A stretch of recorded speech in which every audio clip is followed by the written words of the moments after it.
Selamat berjumpa kembali. Selamat malam ya, di sini malam hari. Pada kesempatan kali ini akan kita bahas bersama mengenai peredaran bumi mengelilingi matahari. Ini termasuk dalam materi pelajaran tingkat SMP. Ya, adik-adik sekalian, saudara-saudara sekalian, jika Anda memiliki persoalan atau pertanyaan atau apa, silakan Anda ajukan kepada kami ya, kita coba bahas bersama-sama. Mudah-mudahan apa yang saya terangkan ini bisa berguna bagi adik-adik sekalian. Kita coba terangkan tentang bagaimana bumi mengelilingi matahari, sehingga banyak anak-anak atau adik-adik bertanya, apa itu bidang ekliptika, apa itu bagaimana terjadinya pergantian 4 musim dan sebagainya. Oke, marilah kita bahas di sini sehingga lebih jelas ya, tentang semua itu ya. Perlu kita ketahui ya, yang pertama perlu kita ketahui, bumi mengelilingi matahari itu disebut dengan satu kala revolusi yang lamanya adalah 365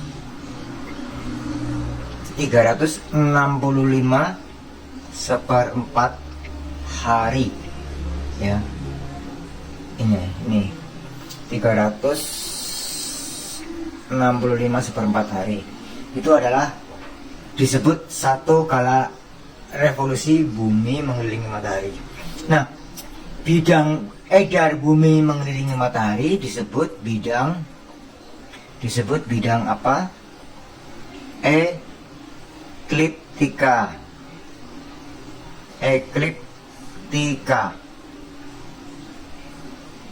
Nah, bidang edar bumi mengelilingi matahari disebut bidang apa? Ekliptika. Ini. Apa itu bidang ekliptika? Itu artinya begini ya. Bumi mengelilingi matahari ya. Misalkan di tengah-tengahnya ini adalah matahari ya. Misalkan ini di tengah-tengahnya ini matahari. Ini. Nah, ini bumi mengelilingi matahari begini. Misalkan begini ya. Nah, dalam mengelilingi matahari tentu begini ya, begini terus, nggak mungkin begini terus begini terus dia langsung begini berubah menjadi begini. Enggak, dia tetap seperti ini. Nah, karena dia tetap seperti ini ya, lintasannya berbentuk elips seperti ini. Nah, maka membentuk bidang elip ini. Nah, bidang elip ini dalam satu bidang datar elip. Nah, saya gambar langsung ya. Ini misalkan ini matahari ya. Nah, misalkan beredarnya begini. Nah, begini misalkan. Nah begitu ya. Nah, bidang edarnya misalkan seperti ini. Nah, atau arahnya ke sini ya, misalkan panahnya ke sini. Nah, begini. Nah, ini disebut bidang datar ini, yang kertas ini ya. Itu disebut bidang ekliptika. Itu maksudnya. Jadi bukan berarti kalau dia sudah beredar begini nggak mungkin dia ke atas begini. Nah, begini tidak mungkin. Ya, tidak mungkin terus buminya menjadi bergeraknya ke atas begini, masuk ke dalam begini. Nah, maka dari itu bidang ekliptika itu sudah jelas ya pengertiannya, bidang edar bumi mengelilingi matahari. Nah, sekarang kalau matahari ada di sini, maka dalam waktu 1 tahun itu kita bagi menjadi 4 ya, 4 posisi ya. Posisinya ada di sini, di sini, di sini, dan di sini.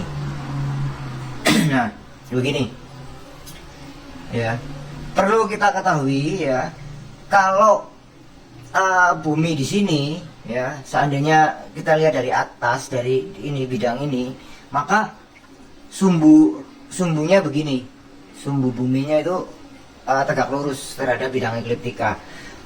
Nah, pengertian bidang sumbu tegak lurus ini tidak tepat Tapi nanti yang sebenarnya ya, sumbu bumi ya, misalkan saya gambar ini bumi ya, saya gambar ini bumi ya, kita lihat ini ada garis khatulistiwa. Nah begini, ini ada garis khatulistiwa. Jadi masing-masing gambar saya gambar bidang khatulistiwanya dulu, atau ekuator ya, khatulistiwa. Nah ternyata sumbu bumi itu miring, jadi begini. Nah miring ya, jadi dia miring. Nah begitu. Nah kemiringan sumbu bumi terhadap bidang ekliptika, jadi kalau misalkan ini bidang ekliptikanya adalah kertas ini ya, buminya, nah ini ada bola nih, nah ini ada bola. Nah misalkan harusnya tegak lurus seperti ini ya, nah ini seperti ini tegak lurus, ternyata dia tidak, ternyata miring seperti ini. Nah miring. Nah kemiringannya terhadap bidang kertas ya, saya gambarkan seperti ini.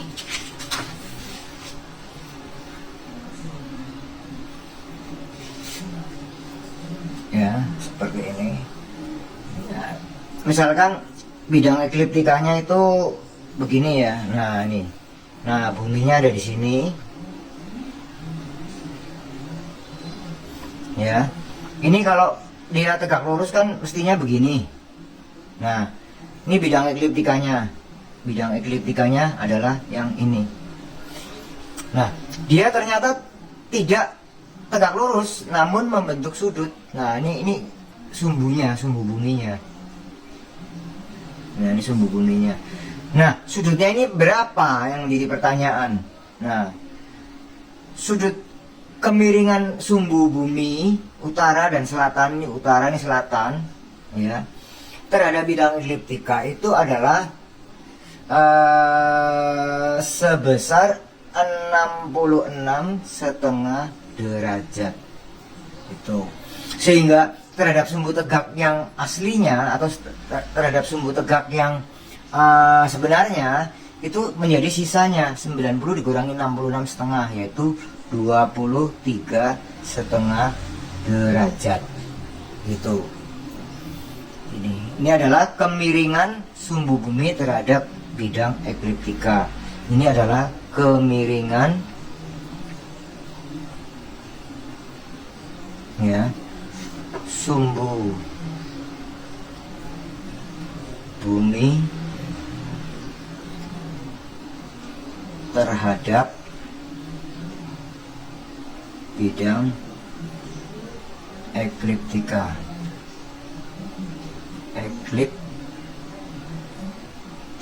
ya. Nah ini jadi tergantung pada pertanyaannya. Yang ditanya apa? Yang ditanya berapa kemiringan sumbu bumi terhadap bidang ekliptika, jawabannya adalah 66,5 derajat. Berapa kemiringan sumbu bumi terhadap sumbu utara selatan yang sejati atau yang sebenarnya, 23,5 derajat. Terhadap sumbu vertikal ya, terhadap sumbu vertikal yang sebenarnya. Jadi jangan keliru ya. Jadi jangan sampai salah ya, ini khatulistiwa atau ekuator itu. Nah itu, jadi Anda bisa perhatikan seperti itu ya. Lalu kita lanjutkan ya, di sini ya. Nah di sini kita lanjutkan, ini matahari tetap di tengah, nah begitu. Nah sekarang kita lihat tanggal-tanggalnya ya. Posisi di sini itu matahari ini saya gambar pakai ini aja ya supaya tidak mengganggu. Saya gambar M saja di sini. Nah ini matahari M. Posisi di sini itu adalah tanggal 21 Maret. Nah di sini 21 Juni. Nah, di sini adalah tanggal 23 September di sini ya, 23 September. Sedangkan terakhir di sini adalah 22 Desember. Nah, jadi seperti ini. Nah, bumi mengelilingi matahari terus seperti ini, dibagi menjadi 4 periode. Inilah yang akan menyebabkan kenapa sampai terjadi ada 4 musim, sedangkan Indonesia tidak mengalami 4 musim. Nah, kita lihat ya, pada posisi ini 21 Juni matahari bersinar kan pasti nyorotnya ke sana ya. Nah, karena bumi mengangguk seperti ini ya, artinya buminya mengangguknya. Nah, kalau saya terangkan seperti ini, nah mengangguknya seperti ini. Nah, seperti ini.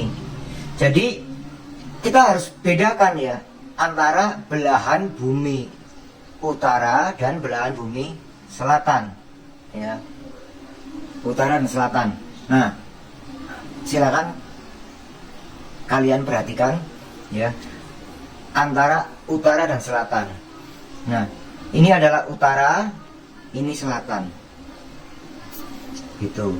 Jadi yang akan mengalami pergantian musim itu adalah belahan bumi utara dan selatan, sedangkan yang di Khatulistiwa tidak. Ya. Nah, kita lihat ya, pada periode 21 Juni sampai dengan 23 September, belahan bumi utara akan mendapatkan panas lebih banyak daripada selatan karena buminya posisinya mengangguk seperti ini. Nah, ini yang panas, ini lebih panas gitu.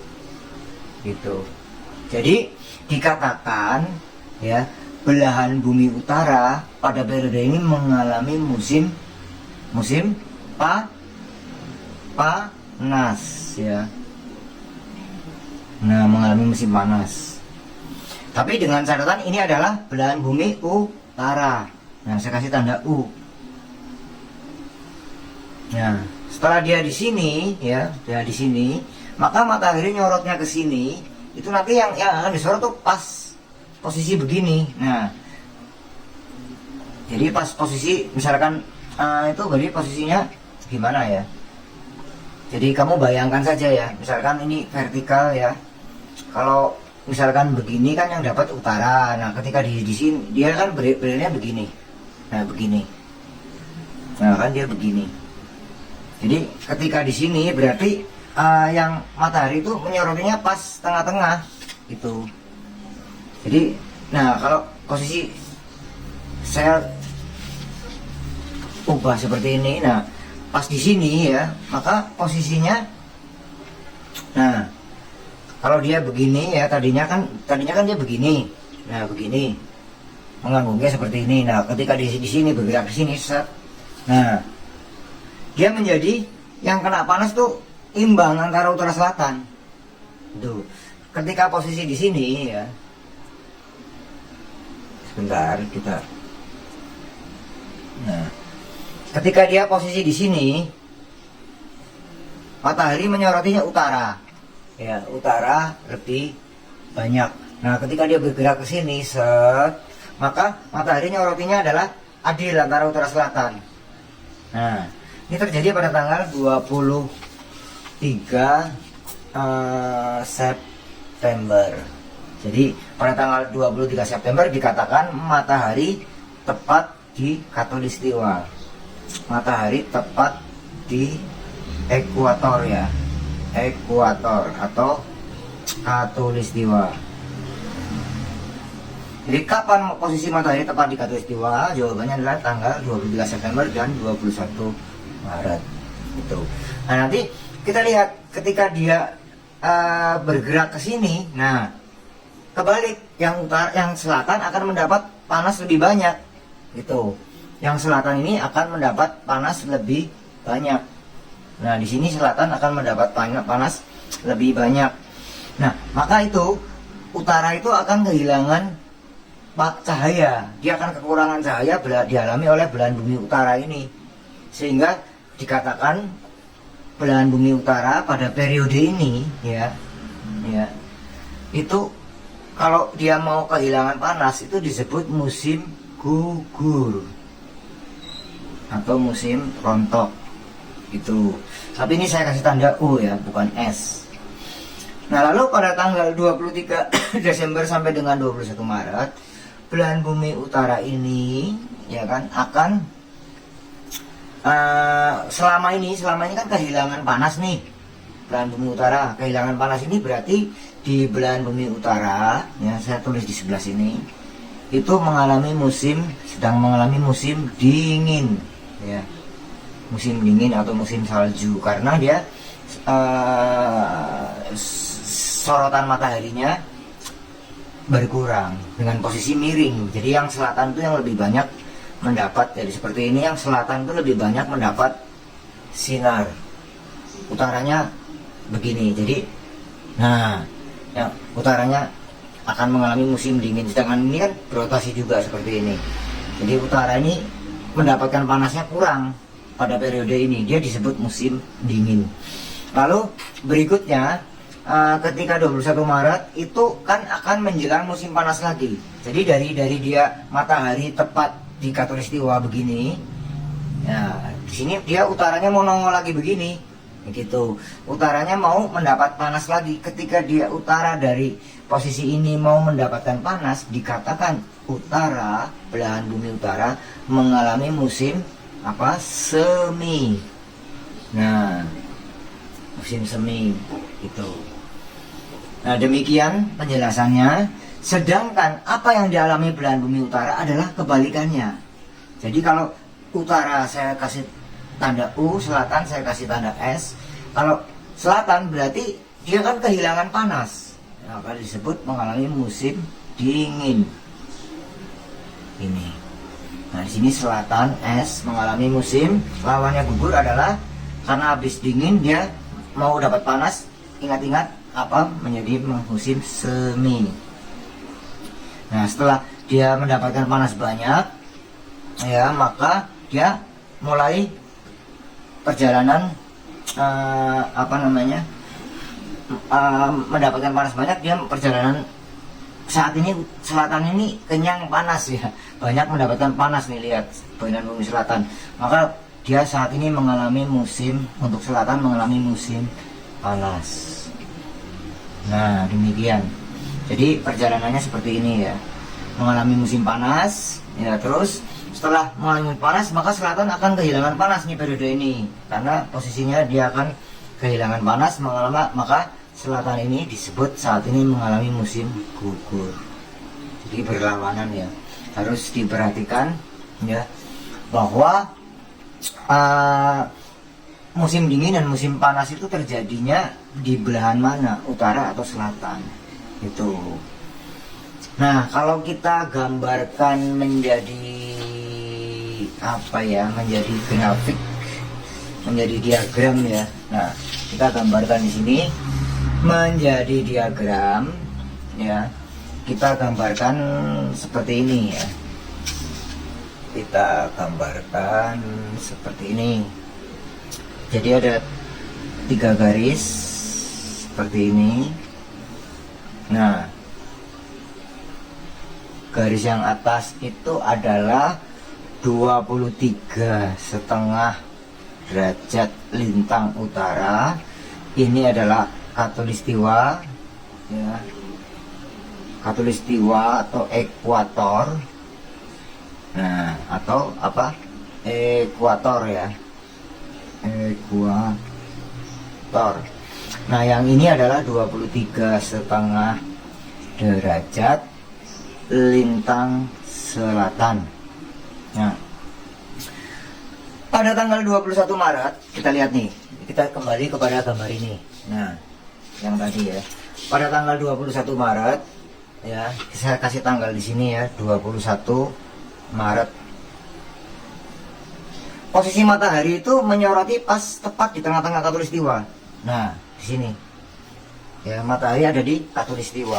Matahari ada di khatulistiwa. Jadi pada tanggal 21 Maret matahari nyorotnya pas tepat di tengah-tengah khatulistiwa.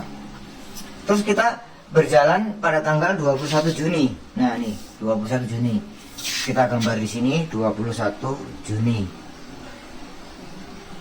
Nah, 21 Juni ya. Pada tanggal 21 Juni ini ya. Set gini. Kita lihat. Nah, belahan bumi utara kan mulai mendapat panas dari apa namanya, posisi khatulistiwa mulai mendapat panas. Nah, di sini 21 Juni itu ke sini ya. Nah, jadi ini di sini utara mengalami panas. Terus mengalami semi ya, mengalami semi. Nah, lalu perjalanan berikutnya kembali ke sini yaitu pada tanggal 23 September. Nah, di sini 23 September. Nah, begini ya, 23 September. Terus sampai ke lintang selatan ini pada tanggal 22 Desember. Nah, begini. Lalu kembali lagi ke semula terus dan seterusnya. Ini kalau diteruskan ya, ini ke 21 Maret lagi ya. Jadi kalau diteruskan begini. Jadi seakan-akan matahari itu bergerak naik turun. Padahal yang bergerak tuh buminya. Bumi mengelilingi matahari. Jadi pada tanggal 21 Maret matahari tepat di khatulistiwa. Pada tanggal 21 Juni ya kan, ini matahari berada di 23,5 derajat lintang utara. Ini berarti utaranya yang mendapatkan panas gitu. Terus pada tanggal 21 Juni ke 23 September gitu kan, kembali mendapatkan apa namanya, utaranya matahari kembali ke posisi di khatulistiwa gitu. Jadi di situ. Jadi gampang ya, 21 Maret sampai di sini. Jadi ini utara kan mendapatkan panas ya. Nah, ini utara panas 12,5 derajat. Jadi pada periode ini ada di utara. Nah, maka yang mengalami musim panas utara itu ada di sini pada periode ini. Ini sampai sini. Ya, jadi pada periode 21 Juni sampai 23 September kan ini matahari ada di 23,5 derajat lintang utara. Ini menggambarkan posisi matahari ya, gambar ini.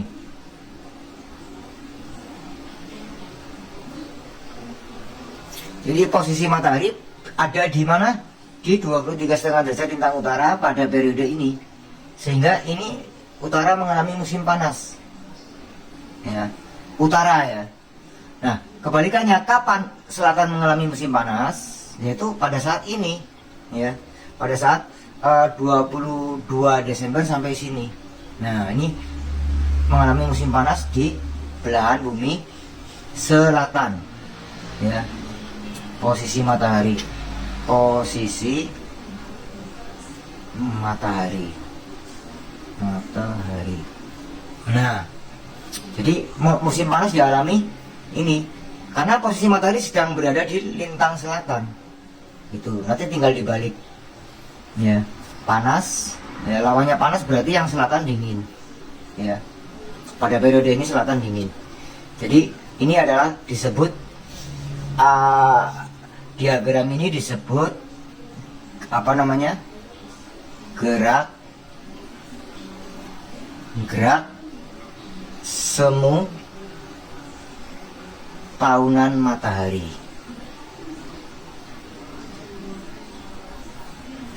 Matahari.